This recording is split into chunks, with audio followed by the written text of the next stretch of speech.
ঠিক এক সপ্তাহ পর পুরনো সেই ক্লাব যেখানে ভরত থাকত গ্রামের লোকেরা ভেঙে ছুঁড়ে গুড়িয়ে দিল। মনে হলো যেন একটা অভিশাপের যুগ শেষ হলো। গ্রামের মানুষ স্বস্তির নিঃশ্বাস ফেলল, আবার রাতে রাস্তায় হাঁটতে সাহস পেল। কিন্তু সন্তু ধীরে ধীরে শুকিয়ে যেতে শুরু করলো। তার মুখে আগের মতো হাসি নেই, চোখ দুটি কেবল লাল হয়ে থাকতে। রাতে তাকে দেখা যেতে একটা লাল রুমাল বুকে চেপে ধরে অস্পষ্টভাবে বিড়বিড় করে কি যেন বলছে। কেউ ঠিক বুঝতে পারতে না তার কথা। গ্রামে কানাঘুষো শোনা যেতে ভরতের ছায়া কি ওর পিছনে লেগে আছে। এভাবেই কয়েক মাস কেটে গেল। সন্তু ছোট্ট একটি সুতোর মিলে কাজ করত। সেদিন ছিল তার নাইট ডিউটি। ঘড়িতে 12:10 সে সাইকেল চালিয়ে ফিরছে। আকাশ কালো, ঝোড়ো হাওয়া, বৃষ্টি যেন ছুরি হয়ে গায়ে পড়ছে। রাস্তা ফাঁকা, একটাই রাস্তা যা পার হতে হয় চান্দির মাঠ দিয়ে। গ্রামে যেটাকে সবাই ডাকে শ্মশান মাঠ। ঠিক মুদ্দিখানে পৌঁছে সন্তুর চোখ হঠাৎ পড়ে সামানের তালগাছের ওপর। তার নিঃশ্বাস আটকে গেল। তালগাছের চূড়ায় সাদা কাপড় পরা একটা কাউকে ধীরে ধীরে ওপরে উঠতে দেখে। বর্ষার ঝড়ের ভেতর অস্বাভাবিকভাবে শব্দ ছাড়াই সন্তু সাইকেল থামিয়ে দিল। তার হাত কাঁপছে, শরীর ঘামে ভিজে গেছে, যদিও বৃষ্টিতে ভিজে থাকার কথা। পরের মুহূর্তে একটা তীক্ষ্ণ কণ্ঠ কানে এলো, লাল রুমাল আমার চাই এখনই। সন্তু পিছনে তাকাতে সাহস পেল না। দূরে আলো দেখা মাত্র সে দৌড়ে সাইকেল চালিয়ে রাস্তা বার হয়ে পালাল। সেদিন রাতে তার এক ফোঁটা ঘুম হলো না। পরের দিন সবাইকে জানালো, কেউ হাসলো, কেউ উত্তর দিল এটা বর্ষার রাতের ভ্রম। কিন্তু আবার রাত হলো, রাত 2:30। হঠাৎ সন্তু ঘুম থেকে উঠে ছটফট করতে লাগলো। তার চোখ উল্টে যাচ্ছে আর বারবার চিৎকার করছে, লাল রুমাল, লাল রুমাল, লাল রুমাল দাও। বাইর ঝিরঝিরে বৃষ্টি, পেঁচার ডাক, শিয়ালের হুক্কা, কুকুরের ঘেউ ঘেউ, সব মিলিয়ে পুরো গ্রাম ভয় পেয়ে গেল। মানুষ ছাতা মাথায় দৌড়ে এলো সন্তুর বাড়ি। কেউ বলল ও শুধু চাপের মধ্যে আছে, কেউ বলল ডাক্তার দেখাও। ঠিক তখনই কার্তিকদা বলে উঠল, না, এটা ডাক্তারি ব্যাপার নয়, এটা ক্লাব ভাঙার পর থেকেই শুরু হয়েছে। গ্রামের লোকজন সিদ্ধান্ত নিল সন্তুকে নিয়ে যেতে হবে ওঝার কাছে। ওঝা সন্তুকে দেখে প্রথমেই বলল, এটা আমার জীবনে প্রথম দেখছি। সন্তু যেন আর মানুষ নেই, শরীরটা লাত্তুর মতো ঘুরছে, মুখে শুধু একটাই কথা, লাল রুমাল, লাল রুমাল। ওঝা প্রদীপ জ্বালাল, মন্ত্র পড়তে শুরু করলো, ওং কালী কায়া নামো। হাওয়া জেনে থমকে গেল। হঠাৎ সন্তু গর্জে উঠল, থাম থাম, আমি লাল রুমাল না পেলে যাব না, আমি যাব না, তাহলে গ্রামের লোকজনকে একে একে নিয়ে যাব। ওঝা কেঁপে উঠল, এ তো গ্রামে মহা বিপদ, রুমালটা না পেলে গোটা গ্রাম শূন্য হয়ে যাবে। তখনই সন্তু আরেকটা চমক দিল, লাল রুমাল আছে। সেদিন ভরত হারিয়ে যাওয়ার রাতে আমার কাছে ছিল, কিন্তু ভয় পেয়ে কল্যাণের লেবু গাছের সাথে বেঁধে রেখে এসেছিলাম। ওঝা বলল, ওই রুমালটা নিয়ে গোয়াতে নিয়ে যেতে হবে। সবাই চুপ। ভরতের মা বাবা কান্নায় বলল, আমরা এত বৃদ্ধ, আমরা কিভাবে যাব গোয়া? সন্তু তখন বলল, তোমরা নয়, আমি যাব। ওঝা তাকিয়ে বলল, তুই গেলে বিপদ আসতে পারে, তুই কি প্রস্তুত? সন্তু বলল, আমার প্রাণের দাম গ্রামবাসীর ভালো, আমাকে নিয়ে ভয় নেই।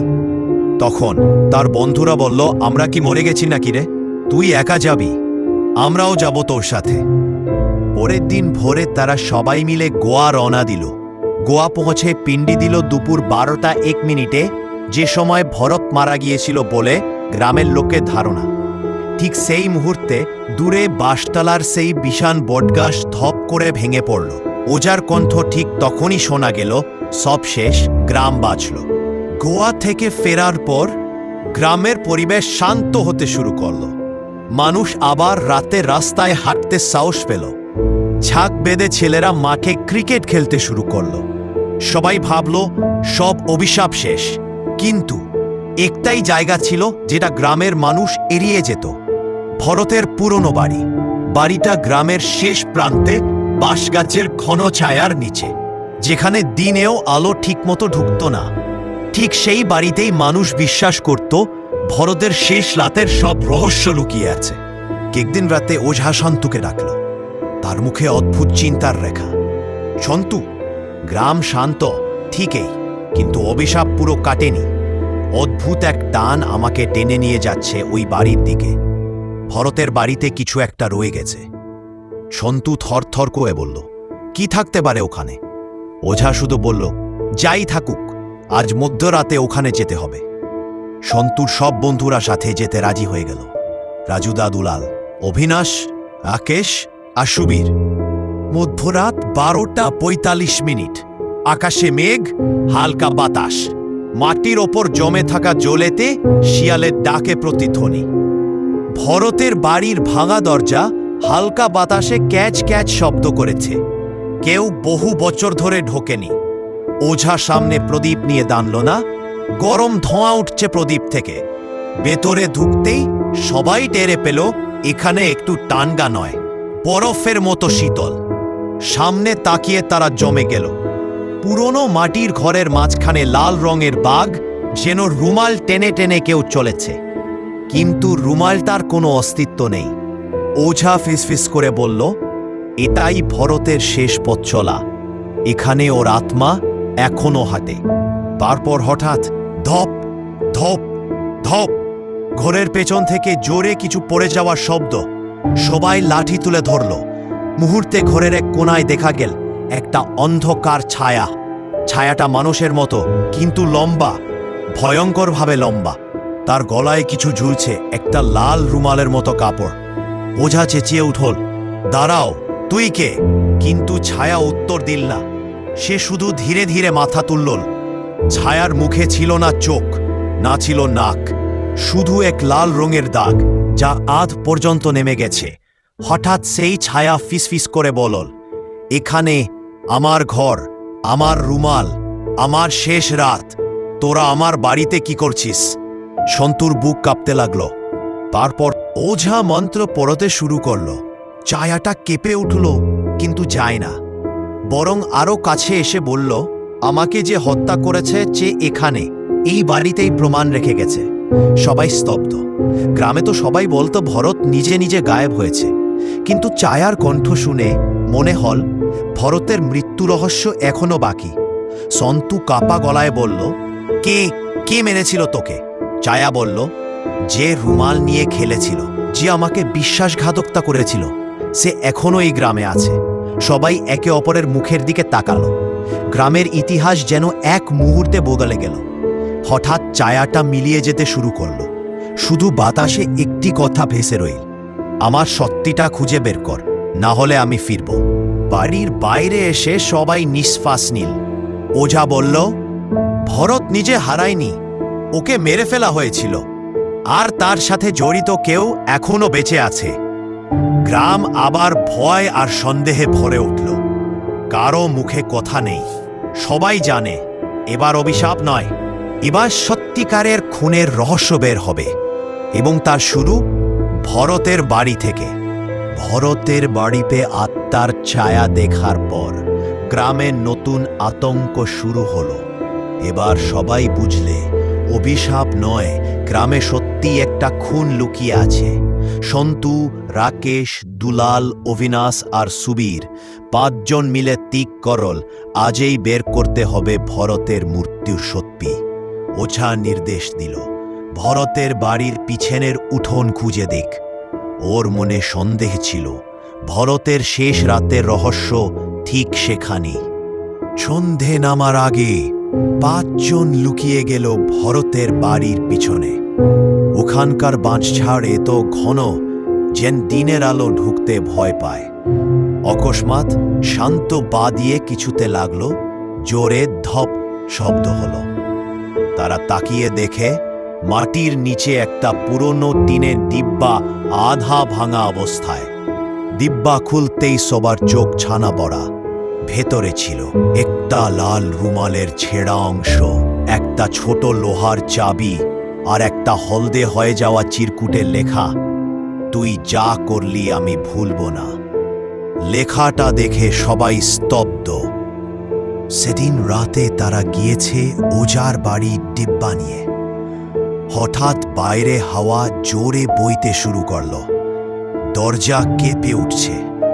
ঠিক তখনই দূর থেকে শোনা গেল টুপ টুপ টুপ, যেন কেউ পায়ের আঙুলে ভর দিয়ে হাঁটছে। ওঝা প্রদীপ তুলে বলল, ভরতের আত্মা এখানে এসেছে। মুহূর্তে ঘরের কোণায় দেখা গেল একটা ছায়া, যার হাতে লাল রুমালের আরেকটা অংশ। ছায়াটা ফিসফিস করে বলল, যে আমাকে মেরেছে সে আমার বন্ধু, আমার খুব কাছের কেউ, তোমাদের পরিচিত মানুষ। সন্তুর বুক থক করে উঠল। বন্ধু, পরিচিত, গ্রামের লোক। তখনই ছায়া ইশারা করল ভর্তের বাড়ির সিল করা ছোট ঘরের দিকে। গোপন ঘর, ও যেখানে সব লুকানো ছিল। পরের দিন সকালে সবাই গেল ভর্তের বাড়ির ভেতরের সিল করা ঘরটা খুলতে। চাবিটা ঠিক ফিট করল। দরজা খুলতে আরও অদ্ভুত লাগলো। ঘরটা বাইরে থেকে ছোট দেখালেও ভিতরে অনেক বড়। দেয়ালে আঁকা বাঁকা করে লেখা, মাফ করে দে ভাই, আমি চাইনি। এবং মেঝেতে একটা খালি দড়ির বাঁধা, যেটা দেখে মনে হয় এটা কাউকে বেঁধে রাখা হয়েছিল। তখন রাকেশ দেখল ঘরের কোণায় পড়ে আছে একটা কালো রঙের রুমাল।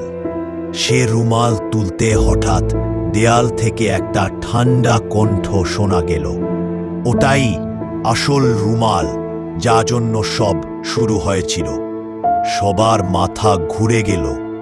ওঝা ঘরের মাঝখানে বসে মন্ত্র পড়তে শুরু করল। মুহূর্তে মেঝেতে লাল রঙের ছায়া তৈরি হলো, আর ছায়া ধীরে ধীরে মানুষের রূপ নিল। ভরত। তার চোখে আগের মতোই ক্রোধ ও দুঃখ জমে আছে। সে হাত তুলে ইশারা করল। সবার সামনে ধীরে ধীরে একটা নাম ভেসে উঠল, অসিত। পুরো ঘর স্তব্ধ। সন্তু থমকে গেল। অসিত?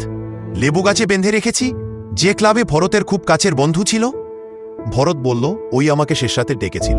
আমার রুমাল নিয়ে খেলার ছলে ঝগড়া হয়। রাগের মাথায় আমাকে ধাক্কা দিয়ে ফেলে দিয়ে ঘরের খুঁটির সাথে। আমি সঙ্গে সঙ্গে শেষ। সবাই কেঁপে উঠল। ভরত আত্মহত্যা করেনি। ভরত হারিয়েও যায়নি। ভরতকে ভুল বুঝে মেরে ফেলেছিল তার নিজের বন্ধু। আর অসিত ভয় পেয়ে সব সত্যি লুকিয়ে রেখেছিল। রুমালটাও লেবু গাছে বেঁধে রেখে এসেছিল সন্তুর অজান্তি। দুপুরের দিকে সবাই অসিতের বাড়িতে গেল। অসিত তখন বাড়ির উঠোনে বসে পান খাচ্ছিল। সবাইকে দেখে সে উঠে দাঁড়াল। ওঝা থপ করে মাটিতে প্রদীপ রাখল। প্রদীপের আগুন নিজে থেকে লম্বা হয়ে উঠল। হাওয়া বইতে লাগলো। গাছের ডাল ভেঙে পড়ল। ঠিক তখন অসিতের সামনে ভরতের ছায়া দাঁড়ালো। অসিত হাঁটু গেড়ে বসে পড়ল। চিৎকার করে বলতে লাগলো, আমি চাইনি ওকে মারতে, আমি ভয় পেয়ে গিয়েছিলাম, আমি ভুল করেছি। ভরতের আত্মা শান্ত গলায় বলল, তোর ভুলে আমার জীবন গেল। তুই পালিয়েছিস, কিন্তু সত্যের সামনে আসতেই হতো। তারপর ধীরে ধীরে ছায়া মিলিয়ে গেল। ওঝা ঘোষণা করল, ভরতের আত্মা মুক্তি পেল, গ্রাম নিরাপদ। ভরতের আত্মা সবার সামনে সত্যটা প্রকাশ করার পর গ্রামের পরিবেশ আবার থমথমে হয়ে গেল। সবাই চুপচাপ, সবাই অসিতের দিকে তাকিয়ে আছে। একজন মানুষ যার ভুলে এত বড় বিপদ নেমে এসেছিল গোটা বাঁশতলা গ্রামে। অসিতে তখনও মাটিতে হাঁটু ঘেড়ে কাঁদছে। তার চোখ লাল, শরীর কাঁপছে, কিন্তু কেউ তাকে ছুঁতেও সাহস পেল না। গ্রামসভা ডাকল। রাতে পঞ্চায়েতে বিচার। সেই রাতেই গ্রামের সব বড়রা জড়ো হল পঞ্চায়েতের বাড়ির উঠোনে। বৃষ্টি থেমে গেছে, কিন্তু চারদিকে কাদা, উপরে ঠান্ডা হাওয়া বইছে। পঞ্চায়েত প্রধান রাগী রাগী গলায় বলল, ভরতের মরার কারণ তুই লুকাইছিস। তোর ভুলে গ্রামের উপর অভিশাপ নামছিল, এখন তোর বিচার হবে। অসিতে মাথা নিচু করে বলল, আমি রাগের মাথায় ধাক্কা দিয়েছিলাম, আমি চাইনি ওকে মারতে। ওঝা ধীরে ধীরে উঠে দাঁড়াল। তার চোখের দৃষ্টিটা ভয়ঙ্করভাবে স্থির। অসিত ভুল শুধু খুন নয়, ওর লুকানো সত্যের জন্য গ্রাম অভিশপ্ত হয়েছিল। শাস্তিও তাই আধ্যাত্মিক হবে। সবাই চমকে গেলে। আধ্যাত্মিক শাস্তি মানে কি? ওঝা বলল, ভরতের আত্মা শান্তি পেয়েছে, কিন্তু তার মৃত্যুর দাগ অসিতের উপর থাকবে। তাই এর শাস্তি হবে অসিত যাবে ভরতের শেষ রাতটা, ঠিক যেখানে ভরত শেষ নিঃশ্বাস নিয়েছিল। ভরতের বাড়িতে একা রাত কাটানোর শাস্তি গ্রাম সভা ঠিক করল। অসিত পুরো একটা রাত ভরতের বাড়ির ভেতরে থাকতে হবে, সে ঘরে যেখানে ভরতের আত্মা প্রথম দেখা দিয়েছিল। এরা ছিল অমানুষিক শাস্তি। মানুষ সেখানে সন্ধ্যা হয় কিনা তাও দেখে না। অন্যদিকে ভরতের বাড়ি মানে বাঁশঝাড়, অন্ধকার, ঠান্ডা আর আত্মার উপস্থিতি। অসিত কাঁপতে কাঁপতে বলল, না, আমি পারবো না, আমি মরে যাব।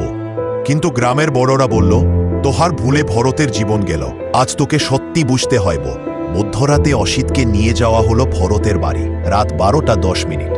ওজা হাতে প্রদীপ, গ্রামের 20 থেকে 25 জন লোক, আর মাঝখানে কল্যাণ। ভরতের বাড়ির সামনে পৌঁছতেই হাওয়া থমকে গেল, গাছের পাতাও নড়ছে না। মনে হলো পুরো গ্রাম শ্বাস আটকে আছে। দরজা খুলতেই ক্যাঁচ ক্যাঁচ শব্দে সবাই আত্মিকে উঠল। ওজা অসিতকে ঘরের মাঝে দাঁড় করিয়ে বলল, রাতভর এখানে কোনো শব্দ করবে না। যদি ভরতের আত্মা আসে, শান্তভাবে দাঁড়িয়ে থাকবি। অসিত কাঁদতে কাঁদতে মাথা নেড়ে সম্মতি দিল।